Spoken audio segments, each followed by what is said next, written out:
Le Dieu qui nous scinde de puissance et nous conduit par l'Esprit. Dieu qui scinde de puissance, c'est la signification de Tirudoida. Isaïe 45, 5 déclare: Je suis le Seigneur, il n'y en a pas d'autre. En dehors de moi, il n'y a pas de Dieu.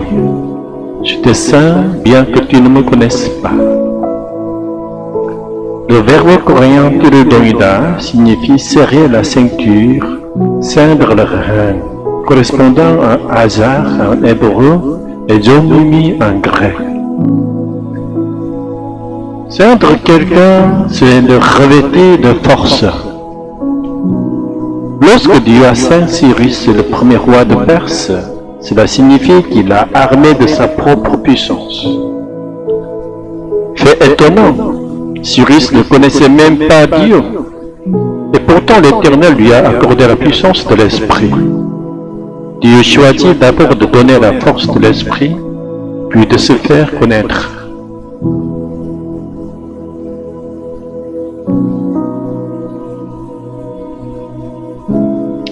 La connaissance de Dieu vient d'abord de l'Esprit. En réalité, si nous connaissons Dieu et croyons en lui, ce n'est jamais par notre intelligence ou notre mérite. C'est parce que Dieu nous a d'abord donné l'Esprit qui a touché notre cœur. L'action de Dieu dans Cyrus n'est donc pas exceptionnelle. Elle représente au contraire la manière habituelle dont Dieu agit envers les hommes. Selon Isaïe 45, 7, Dieu crée la lumière et les ténèbres, la paix et l'adversité. Tout trouve son origine en lui. Nous pensons facilement que Dieu est absent lorsque nous vivons l'épreuve. Mais il n'existe aucun lieu où sa souveraineté ne règne pas. Celui qui nous donne la vie est aussi celui qui nous accorde la force et la puissance de cette vie. Ainsi, lorsque Moïse, vieillard de 80 ans, gardait les troupeaux dans le désert de Madian, c'est Dieu qui vint vers lui et de saigner à nouveau de la force de sa jeunesse.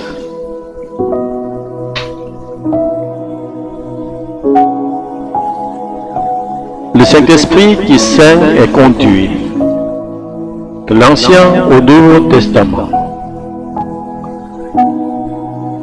Personne ne peut connaître Dieu avant que Dieu lui-même ne vienne le toucher par la puissance de l'Esprit.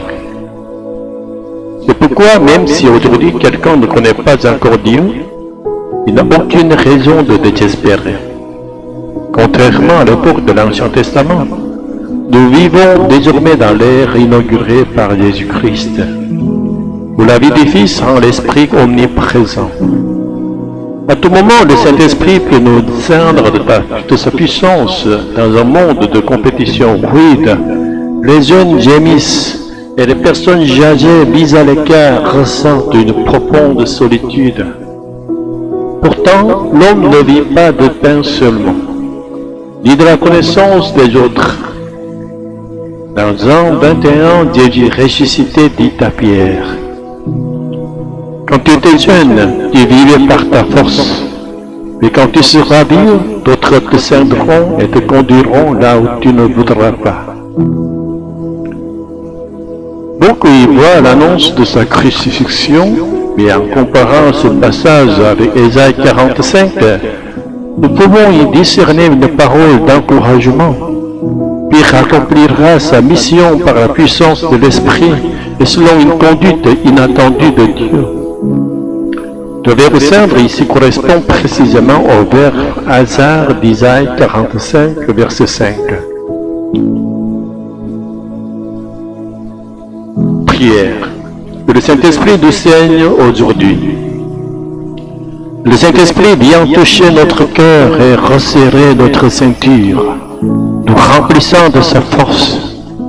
Puisse l'Esprit de Dieu nous donner une joie toujours renouvelée, une vie toujours verte et nous conduire un jour dans la paix parfaite de Dieu. En ce matin du vendredi 21 novembre, je prie au nom de Jésus. Alléluia, Amen.